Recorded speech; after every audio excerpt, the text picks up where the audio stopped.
Hello friends, welcome to Lucky Reddy stories. Please story విన్న తర్వాత like, comment, share and subscribe చేసుకోవటం మాత్రం మర్చిపోవద్దండి. అలానే హైప్ ఆప్షన్ మీద నొక్కి పాయింట్స్ కూడా ఇవ్వండి. విక్రమార్కుడు స్టోరీని మొదటి భాగం నుండి వినాలి అనుకుంటున్నారా? అయితే నా ప్రొఫైల్లో ప్లేలిస్ట్లో ఉంటుంది, వినండి. ఇక స్టోరీలోనికి వెళ్ళిపోదాం. హిరణ్య నవ్వుతూ అతడి వైపు చూస్తే విక్రమార్క ఆమె వైపు చూసి కన్ను కొట్టి నవ్వాడు. అలా పెళ్ళి హిరణ్య కోరుకున్నట్లుగానే సింపుల్‌గా అందరి సమక్షంలో శాస్త్రోక్తంగా జరిగింది. ఆ తర్వాత అరుంధతి నక్షత్రం చూపించేటప్పుడు విక్రమార్క హిరణ్య భుజం చుట్టూ చేతిని వేసి నక్షత్రాన్ని చూపించాడు. హిరణ్య తన భుజం మీద వేసిన విక్రమార్క చేతి వైపు ఒక్క క్షణం చూసి ఆ తర్వాత 2 చేతులు ఎత్తి అరుంధతి నక్షత్రానికి నమస్కరించుకుంది. అలా పెళ్లి సవ్యంగా ఎటువంటి ఆటంకాలు లేకుండా వాళ్లకు కావలసిన అందరి మధ్యలో ఆనందంగా జరిగిపోయింది. అంతా బాగానే ఉంది. కానీ ఫోటోగ్రాఫర్ లేడేంటి? నార్మల్‌గా అయితే ఫోటోగ్రాఫర్ ఉండాలే అని అలోక్యకు అనుమానం వచ్చి అదే విషయాన్ని హిరణ్యని అడిగింది. అప్పటి వరకు ఆ విషయాన్ని గమనించని హిరణ్య విక్రమార్క వైపు చూసింది. కానీ విక్రమార్క కళ్ళల్లో ఏదో స్పార్క్ నవ్వు కనిపించటంతో సీక్రెట్‌గా ప్లాన్ చేశాడు ఏమో అని ఫిక్స్ అయ్యింది. కానీ నోరు తెరిచి ఫోటోగ్రాఫర్‌ని పెట్టావా అని మాత్రం విక్రమార్కని అడగలేదు. అలా 12 గంటలకి వాళ్ళ పెళ్లి కంప్లీట్‌గా పూర్తి అయిపోయింది. 10 నిమిషాల తర్వాత కారులో కొంతమంది అక్కడికి వచ్చి కొన్ని పేపర్స్ విక్రమార్క చేతుల్లో పెట్టారు. వాళ్ళు ఎవరో అక్కడ ఉన్న ఎవ్వరికీ తెలియదు. కానీ విక్రమార్క మాత్రం నవ్వుతూ ఆ పేపర్స్ మీద సైన్ చేశాడు. అలానే హిరణ్య చేతుల్లో ఆ పేపర్స్ పెట్టి, "మీరు కూడా సైన్ చేయండి మేడం" అని అన్నాడు. "ఏంటి ఈ పేపర్స్? నేనెందుకు సైన్ చెయ్యాలి?" అని హిరణ్య విక్రమార్కని అడగాలి అనుకుని కూడా అడగకుండా అతడి మీద ఉన్న నమ్మకంతో సైన్ చేసింది. ఆ తర్వాత హిరణ్య, విక్రమార్క, సూర్య ముగ్గురిని కలిపి వచ్చిన వాళ్ళు ఒక ఫోటో తీసుకొని వెళ్ళిపోయారు. విక్రమార్క సూర్యని అలానే ఎత్తుకొని, "ఇప్పుడు వీడు మన కొడుకు. పూర్తిగా మన సొంతం, మన కొడుకే. ఎవరు కాదు అని చెప్పటానికి కూడా వీల్లేదు" అని కాన్ఫిడెంట్‌గా అన్నాడు. అప్పుడు హిరణ్యకి మ్యాటర్ అర్థమైంది. ఆ వచ్చిన వాళ్ళు, ఆ పేపర్స్ అన్నీ కూడా సూర్యని వాళ్ళు దత్తత తీసుకోవటానికి కావలసిన ఏర్పాట్లు చేశారు అని. హిరణ్య విక్రమార్క చేతులు పట్టుకొని, "తాతయ్య గారి ఆశీర్వాదం తీసుకుందాం" అని అడిగింది. "ఇప్పుడు ఇదంతా అవసరమా?" అన్నట్లు ఒక లుక్ ఇచ్చాడు హిరణ్య వైపు విక్రమార్క. అవసరమే అన్నట్లుగా హిరణ్య కూడా లుక్ ఇవ్వటంతో ఇక తప్పక హిరణ్యతో పాటుగా నడిచి తాతగారి దగ్గర ఆశీర్వాదం తీసుకున్నారు ఇద్దరు. ఆ తర్వాత కైలాష్ గారి దగ్గర. ఆ తర్వాత హిరణ్య తన పేరెంట్స్ దగ్గరకు వెళ్తుంటే, "మేడం" అని కష్టంగా పిలిచాడు విక్రమార్క. హిరణ్య ఒక్క చూపు చూడటంతో, "సర్లే ఏం చేస్తాం, మీ పేరెంట్స్ కదా, ఒప్పుకుంటాను" అని ఆమె పేరెంట్స్ దగ్గరికి అతడు వచ్చాడు. ఆశీర్వాదం తీసుకున్నాడు. ఆ తర్వాత పక్కనే ఉన్న తన అన్నయ్య దగ్గరకు హిరణ్య వెళ్ళి ఆశీర్వాదం తీసుకుంటుంటే మాత్రం అదంతా నచ్చలేదు అన్నట్లుగా విక్రమార్క అంతే నిలబడి ఉన్నాడు. ఇంకా ఎక్కువగా అతడిని ఇబ్బంది పెట్టటం ఇష్టం లేని హిరణ్య తను ఒక్కటే అన్నయ్య, వదిన దగ్గర ఆశీర్వాదం తీసుకుని పైకి లేచి నిలబడింది.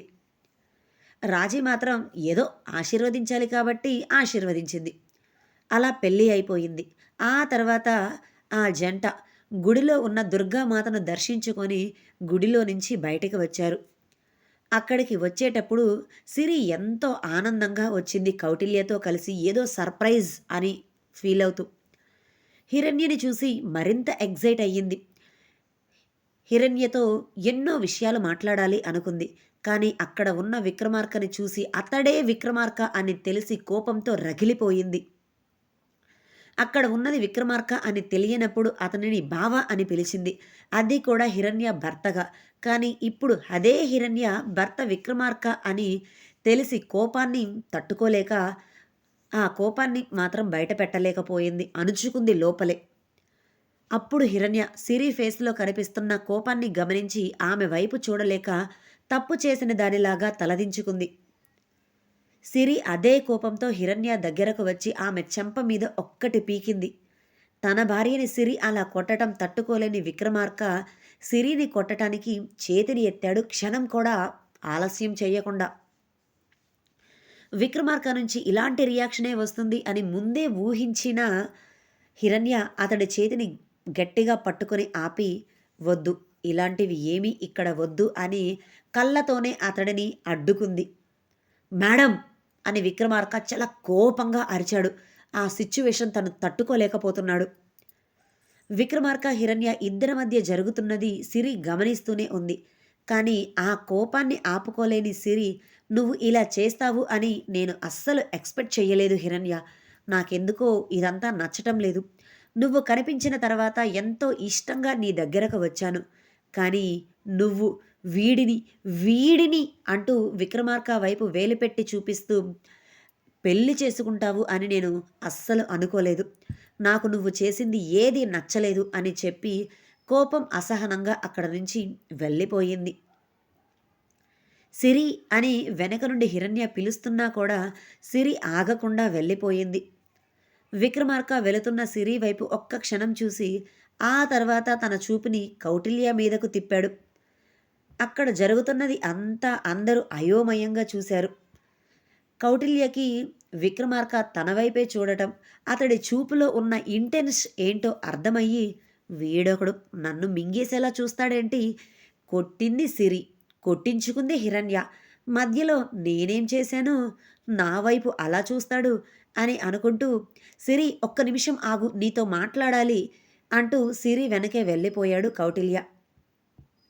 విక్రమార్క అదే కోపంతో హిరణ్య వైపు చూస్తే, తను నా ఫ్రెండ్, నా మంచే కోరుకుంటుంది. నీ గురించి పూర్తిగా తనకు తెలియదు.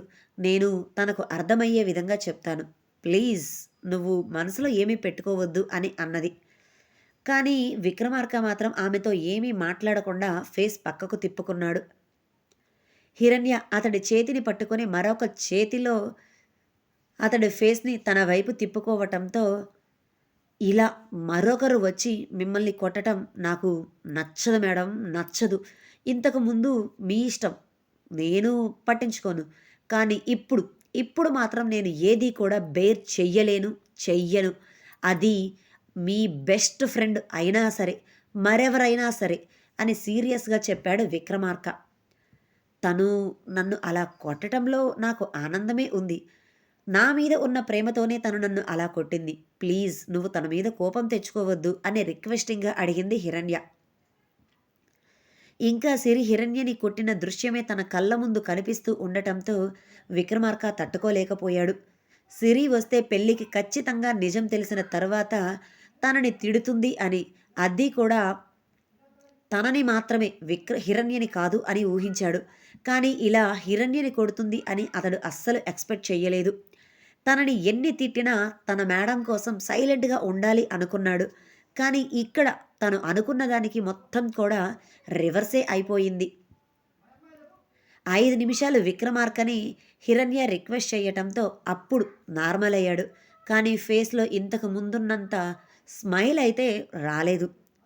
తన తల్లిని ఒకరు వచ్చి కొట్టటం ఆదిత్య పక్కనే ఉన్న సూర్య కూడా చూశాడు. అతడికి అదంతా భయంగా అనిపించటంతో ఆదిత్య చేతిని గట్టిగా పట్టుకున్నాడు. ఆదిత్యకి కూడా సిరి అలా తన వదినని కొట్టడం నచ్చలేదు. కానీ వాళ్ళిద్దరూ బెస్ట్ ఫ్రెండ్స్ అని అలేఖ్య చెప్పటంతో ఆవేశంగా ఒక అడుగు ముందుకు వేసిన ఆదిత్య కూడా తన ఆలోచనను ఆపుకొని వెనక్కి తగ్గాడు. అబ్బబ్బబ్బబ్బబ్బా! ఏమన్నా సీనా, సూపర్ ఉంది. ఇప్పటి వరకు పెళ్లిలో హడావుడి చేసిన సిరి ఇప్పుడు ఈ హిరణ్యని కొట్టటం, బా ఏమన్నా సీన్! ఇది కదా నాకు కావలసిన ఎంజాయ్మెంట్ అని మనసులో అనుకుంది రాజీ. ఒకవేళ అదే మాట పైకి అంటే తన భర్త తనని ఒకటి పీకుతాడు అని తనకు తెలుసు. అందుకే మౌనంగా ఎంజాయ్ చేసింది. రామ్మోహన్ ఫ్యామిలీ అందరికీ కూడా సిరి మనసులో ఉన్న బాధ ఏంటో అర్థమయ్యింది. కానీ అలా సిరి హిరణ్యని కొట్టడం వాళ్ళకి కూడా నచ్చలేదు. కానీ వాళ్ళిద్దరి మధ్య ఉన్న బాండింగ్ చిన్నప్పటి నుంచి వాళ్ళు చూస్తూ ఉండటం తెలియటంతో వాళ్ళు కూడా వైల్డ్గా సిరి మీద రియాక్ట్ కాలేక మౌనంగా ఉన్నారు. ఇక విక్రమార్క అక్కడ ఒక్క సెకండ్ కూడా ఉండాలి అనిపించకపోవటంతో హిరణ్య చేతిని పట్టుకుని వెంటనే కారు దగ్గరకు వచ్చి ఎక్కి కూర్చున్నారు. అమ్మా! అని సూర్య హిరణ్యని భయంగా పిలుస్తుంటే, "ఏమీ కాలేదు నాన్న. తను నా ఫ్రెండ్. నా బెస్ట్ ఫ్రెండ్. నా మీద ఉన్న ప్రేమతోనే నన్ను అలా కొట్టింది. అప్పుడప్పుడు మన ఫ్రెండ్స్ మనల్ని అలా కొడతారు" అని సూర్యకి అర్థమయ్యే విధంగా చెప్పింది హిరణ్య. సూర్య ఎక్కువగా భయపడకూడదు అని. సూర్య కూడా తన తల్లి అలా అర్థమయ్యే విధంగా చెప్పటంతో భయాన్ని వదిలి నార్మల్ అయ్యాడు. ఇక అందరూ కూడా ఎలా అయితే వచ్చారో అలానే కార్‌లల్లో కూర్చొని బయలుదేరారు. విక్రమార్క హిరణ్యతో మాట్లాడకుండా ఫేస్ పక్కకు తిప్పుకొని ఉండటంతో హిరణ్యకి చాలా బాధగా అనిపించి అతని చేతిని పట్టుకొని అతని భుజం మీద వాలిపోయి, "నేను ముందే చెప్పాను కదా నీకు. నిన్ను పెళ్లి చేసుకుంటే ఖచ్చితంగా సిరి ఇలానే రియాక్ట్ అవుతుంది అని. తనకి నేను హ్యాపీగా ఉండటం కావాలి. కానీ ఇప్పుడు నేను హ్యాపీగా ఉన్నాను అని తనకు తెలియదు కదా" అని విక్రమార్క చూపును చూసి భయంగా ఒక్క క్షణం చెప్పి, "నువ్వు నా జీవితం నాశనం చేసేశావు. అన్నీ మర్చిపోయి నా జీవితంలో నేను కాంప్రమైజ్ అయిపోయి ఇప్పుడు నిన్ను పెళ్లి చేసుకుంటున్నాను ఏమో" అని తను అనుకుంది. తనకు నేను తర్వాత అర్థమయ్యే విధంగా చెప్తాను. ప్లీజ్ నువ్వు ఇలా ఉండొద్దు అని చాలాసేపు విక్రమార్కని రిక్వెస్ట్ చేయటంతో ఓకే అన్నట్లుగా ఆమె వైపు చూశాడు విక్రమార్క. కారు డ్రైవ్ చేస్తున్న ఆదిత్య కూడా, "ఇవన్నీ ఏమో వదినా, ఎంత మీ ఇద్దరు బెస్ట్ ఫ్రెండ్స్ అయితే మాత్రం ఇలా నిన్ను నలుగురి ముందు అది కూడా పెళ్ళి అయిన కొన్ని నిమిషాల తర్వాత కొట్టి వెళ్ళిపోవటం మాత్రం నాకు కూడా నచ్చలేదు" అని అన్నాడు. "ప్లీజ్ ఆదిత్య, ఇక ఈ టాపిక్ ఏమీ మాట్లాడొద్దు" అని అన్నది హిరణ్య. "సరే వదిన, నీ ఇష్టం. అన్నయ్య, ఇప్పుడు మనం ఎక్కడికి వెళ్ళేది?" అని అడిగాడు ఆదిత్య. "మనింటికే పోనివ్వు" అని విక్రమార్క చెప్పటంతో, "నిజంగానే చెప్తున్నావా అన్నయ్య" అని వెనక్కి తిరిగి మరీ అడిగాడు ఆదిత్య. నార్మల్గా అయితే గెస్ట్ హౌస్కే తీసుకొని పోనివ్వు అంటాడేమో అని అనుకున్నాడు ఆదిత్య. విక్రమార్క కోపంగా చూడటంతో, "ఓకే ఓకే అన్నయ్య, కూల్" అంటూ కార్ని గెస్ట్ హౌస్కి కాకుండా ఇంటికి పోనిచ్చాడు ఆదిత్య. ఇక రామ్మోహన్ ఫ్యామిలీ అందరూ కూడా ఎలా అయితే కారులో వచ్చారో అదే కారులో ఇంటికి బయలుదేరి వెళ్ళిపోయారు. హిరణ్యతో పాటుగా విక్రమార్క ఇంటికి రాలేదు. హిరణ్యని తన భర్తతో కలిసి తన ఇంటికి పిలవాలి అనుకున్నారు. కానీ విక్రమార్క రాడు అని వాళ్లకు తెలియటంతో పిలవలేకపోయారు. విక్రమార్క తాతగారు, "నేను ఇంటికి వెళ్తాన్రా, ఇక నువ్వు కూడా ఇంటికి వెళ్ళు" అని కైలాష్ గారికి చెప్పటంతో, "సరే బాయ్" అంటూ ఆ ఇద్దరు బెస్ట్ ఫ్రెండ్స్ కూడా చిరోదారిన బయలుదేరారు. "అలేఖ్య, నన్ను ఇంటి దగ్గర నువ్వు డ్రాప్ చేస్తావా?" అని నవ్వుతూ అడిగారు తాతగారు. "తాతయ్య" అని నవ్వుతూ తాతగారి చేతిని పట్టుకొని, "పదండి వెళ్దాం. మనం బావ కంటే ముందుగా వెళ్ళి వాళ్లకు వెల్కమ్ చెప్పాలి కదా" అని నవ్వుతూ తన స్కూటీ స్టార్ట్ చేసింది. అప్పటికి కారు దగ్గరకు వచ్చి నిలబడిన సిరితో ఏం మాట్లాడాలో అర్థం కాని కౌటిల్య అక్కడే అటూ ఇటూ తిరుగుతూ ఉండటం చూసిన కైలాష్ గారు కౌటిల్య దగ్గరకు వచ్చి, "ఎరా, ఇప్పటికైనా ఇంటికి వెళ్ళేదేనా? నువ్వు వెళ్ళేది ఇంటికేనా?" అని అడిగారు. "అవును తాతయ్య, మిమ్మల్ని ఆశ్రమంలో డ్రాప్ చేయమంటారా? నేను ఎలాగూ ఇంటికే వెళ్తాను కదా" అని వెటకారంగా అన్నాడు కౌటిల్య. "నీకు బాగా వెటకారం ఎక్కువయ్యిందిరా. పద, నీతో పాటు నేను కూడా ఇంటికి వస్తాను" అని చెప్పి కారులో వెనక సీట్లో ఎక్కి కూర్చున్నారు. అప్పటికే సిరి కూడా ఫ్రంట్ సీట్లో ప్యాసింజర్ సీట్లో కూర్చుంది. కౌటిల్య నార్మల్గా డ్రైవింగ్ సీట్లో కూర్చొని డ్రైవ్ చేస్తున్నాడు. సిరి మాత్రం కోపంగా విండోలో నుంచి బయటకు చూస్తుంది. అది కౌటిల్యకి అర్థమవుతూనే ఉంది. ఆమెను ఆ టైంలో కదిలించాలి అనుకోలేదు. కానీ ఆమె అలా సీరియస్గా బయటకు చూస్తూ ముభావంగా ఎవరితో మాట్లాడకుండా ఉండటం మాత్రం కౌటిల్య చూడలేకపోయాడు. 10 నిమిషాల తర్వాత కైలాష్ గారు సిరి అంటూ సిరిని పిలిచారు. అదే కోపంతో ఉన్న సిరి వెనక్కి తిరిగి కైలాష్ గారి వైపు చూసింది. ఆమె కోపాన్ని అర్థం చేసుకొని నవ్వుతూ, "నువ్వు ఇలా చెయ్యటం కరెక్ట్ కాదమ్మా. అలా నలుగురిలో పెళ్ళి అయిన కొన్ని నిమిషాలకే హిరణ్యని కొట్టడం మంచిది పద్ధతి కాదు. మీ ఇద్దరి ఫ్రెండ్షిప్ గురించి మాకు తెలుసు. కానీ పెళ్లి చేసుకున్న కొత్త జంట మీద చెయ్యి చేసుకోకుండా ఉండాల్సింది.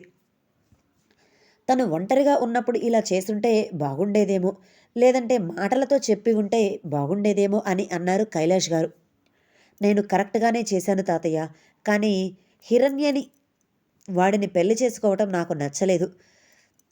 అసలు అలా ఎలా పెళ్లి చేసుకుంటుంది తాతయ్య అని పళ్ళు నూరుతూ విక్రమార్కని ఊహించుకొని కోపంగా చెప్పింది సిరి. నీకు వాళ్ళిద్దరి మధ్య ఉన్న బాండింగ్ ఏంటో అర్థం కాక ఇలా తప్పుగా అనుకుంటున్నావు. హిరణ్య ఇష్ట ప్రకారమే ఈ పెళ్లి చేసుకుంది. మమ్మల్ని పెళ్లికి పిలవటానికి వచ్చినప్పుడు కూడా వాళ్ళిద్దరూ కలిసే వచ్చి పిలిచారు. హిరణ్య నువ్వనుకున్నట్లు ఏదో తప్పనిసరి పరిస్థితుల్లో కాదు. విక్రమార్క మీద ప్రేమతోనే ఈ పెళ్లి చేసుకుంది. విక్రమార్క ఒకప్పుడు చేసింది తప్పే. కానీ తన తప్పుని తాను తెలుసుకున్నాడు. హిరణ్యని ప్రేమించాడు. ఇప్పుడు వాళ్ళిద్దరూ ప్రేమించే పెళ్లి చేసుకున్నారు. అందులో నువ్వు అనుమానించవలసిన అవసరం లేదు అని చెప్పారు కైలాష్ గారు. చెప్పండి తాతయ్య. ఇంకా ఇంకా చెప్పండి. ఇలాంటి మాటలే మీరు చెప్తారు. ఇలా కాకపోతే మరి ఎలా చెప్తారులే. ఎంతైనా మీ బెస్ట్ ఫ్రెండ్ మనవడు కదా ఆ విక్రమార్క. అందుకే మీరు ఇలానే సపోర్ట్ చేస్తారు అని అన్నది సిరి. ఈ మాటలు నేను కాదు సిరి. హిరణ్య వచ్చి నీకు చెప్పినప్పుడు నీకే అర్థమవుతుంది. నువ్వు అలా కొట్టటంతో విక్రమార్క కోపంతో ఊగిపోయాడు. తనకు నచ్చిన వాళ్ళ మీద ఎవరైనా చెయ్యి వేస్తే, లేదంటే తన క్యారెక్టర్‌ని దిగజారిస్తే విక్రమార్క అస్సలు ఒప్పుకోడు. అలాంటిది తన భార్య, తాళి కట్టి గంట కూడా కాని తన భార్య మీద నువ్వు చెయ్యి చేసుకుంటే, విక్రమార్క ఏమీ చెయ్యకుండా సైలెంట్‌గా ఊరుకుంటాడా? అంటే ఇప్పుడు మీ ఉద్దేశం ఏంటి తాతయ్య? ఇప్పుడు ఆ విక్రమార్క నా మీదకు వచ్చి నేను హిరణ్యని కొట్టాను కాబట్టి నన్ను చంపేస్తాడు అని మీరు భయపెడుతున్నారా? దానికి కూడా నేను సిద్ధమే. కానీ హిరణ్య సంతోషమే నాకు ముఖ్యం అని కోపంగా అన్నది సిరి. విక్రమార్క అలా ఎప్పటికీ చెయ్యడులే. ఎందుకంటే నువ్వు హిరణ్య బెస్ట్ ఫ్రెండ్ కదా! అర్థం చేసుకుంటాడు. కానీ హిరణ్య, విక్రమార్క ఇద్దరి మధ్య చిన్న చిన్న మనస్పర్ధలు అయితే వస్తాయి. ఎందుకంటే విక్రమార్క కోపంతో నీ పీక పట్టుకోవాలి అని ముందుకు వస్తుంటే హిరణ్య విక్రమార్కను ఆపింది కదా! తన భార్యని నువ్వు తక్కువ చేయటం విక్రమార్క సహించలేడు.